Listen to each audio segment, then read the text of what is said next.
Abtamou.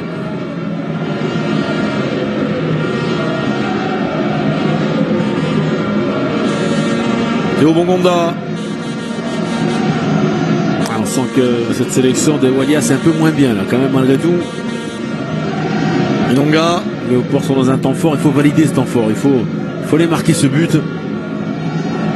Joris Kayembe, le 1-2 avec Wissa fonctionne, la petite balle au-dessus, c'est bien fait. Oui, et voilà enfin la conclusion pour la République démocratique du Congo qui souffrait depuis le début par un manque terrible d'opportunisme et d'efficacité. Mais Théo Bongonda, sorti du banc juste après la demi-heure de jeu, marque enfin le but du 1.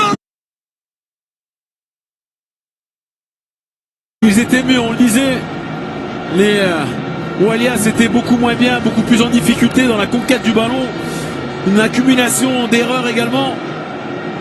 Et là, sur un excellent travail de Kayembe. Donc, Ditu Kayembe côté gauche, regardez, il va trouver un appui.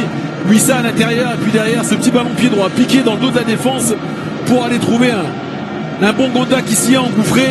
Et la reprise en première intention pour aller tromper Saïd Abtamou. Mais tout se passe d'un premier temps côté droit avec l'excellent travail de Kayembe qui s'est retrouvé donc titularisé ce soir au poste latéral gauche. Et c'est un caviar là pour Bongonda qui lui est réaliste et décisif. Voilà, ne pas avoir à contrôler le ballon et reprendre ce ballon du pied gauche, de l'intérieur du pied pour s'assurer le cadre et tromper Saïd Abtamou. Le ballon semble venir, oui, d'un petit peu derrière pour lui, c'est pas un geste facile. C'est pas facile. Ouais, là, et il la prend à moitié du tibia quand on voit le ralenti, j'ai l'impression, Bongonda. Il la prend un peu, mais bon, ça suffit. Allez, ça va dedans, c'est bon. On peut faire un bon vieux pointu de temps en temps, du moment qu'on la met au fond, c'est ce qui compte. Le résultat final. Le pointu est un geste qui peut se maîtriser, hein. C'est pas juste je tire tout droit et puis des fois ça part à gauche, à droite. C'est un geste technique, hein, attention. C'est un geste à faire avec les buteurs, les vrais buteurs, les vrais attaquants se sentent. Nouveau corner pour les Léopards, pour Elia Méchac.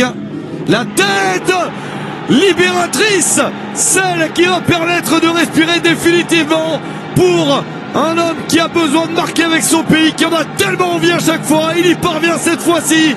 Fiston Mayele répond présent quelques minutes après son entrée sur le terrain. La RDC mène 2-0 et peut entrevoir la victoire. Oui, bravo messieurs. Ils ont su faire le dos rond. On parlait d'expérience, d'équipe justement qui sait en tous les cas gérer ses temps faibles. Ils l'ont démontré. Et à l'inverse, qui sait également sanctionner la passivité défensive sur coup de pied arrêté de son adversaire. 2-0. L'affaire se complique maintenant pour cette sélection des Walias. Et les Léopards peuvent entrevoir les 6 points après 2 journées. Grâce à ce but de Mayele sur corner, regardez, il est à l'arrêt, hein, mais il n'est pas attaqué. Une tête décroisée, déposée justement, hors de portée d'Essaïd Abtamou. Il va chercher le petit filet, imparable, face à une défense apathique et statique. Lui sanctionne l'adversaire et permet aux Léopards d'aggraver son avance.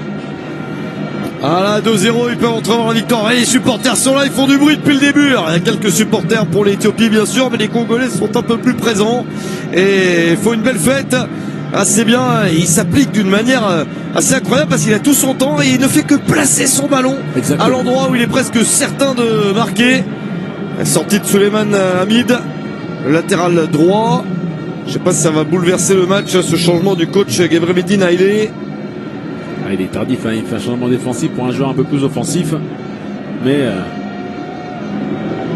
il semblerait compliqué de revenir, de renverser la table. Hein. Bon, a tout bien suivi et ça a permis de décortiquer parfaitement les actions et de se rendre compte de quelle manière la RDC dispose de l'Éthiopie, car 2 minutes de la fin c'est une certitude désormais.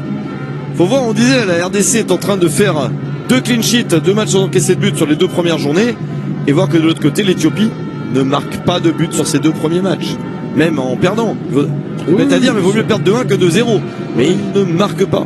Non, il ne marque pas, et au-delà de ne pas marquer, c'est que, alors face à la Tanzanie, ils avaient été donc minimaliste, vraiment minimaliste, voire frileux offensivement. Là, ils se sont projetés quand même quelques fois. Ils ont eu l'opportunité de faire mal à l'adversaire, mais ils ont cruellement manqué de qualité offensive, il faut le dire.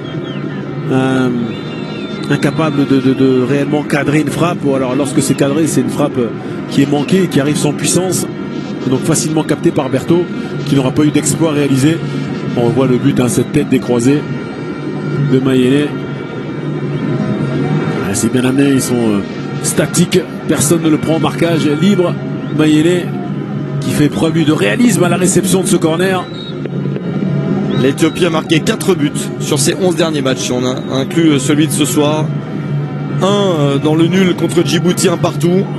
Et puis ils ont joué 2 fois le Lesotho en match amical au mois de mars, où ils avaient gagné 2-1 une fois et perdu 2-1 l'autre. Voilà. Et le reste depuis plus d'un an.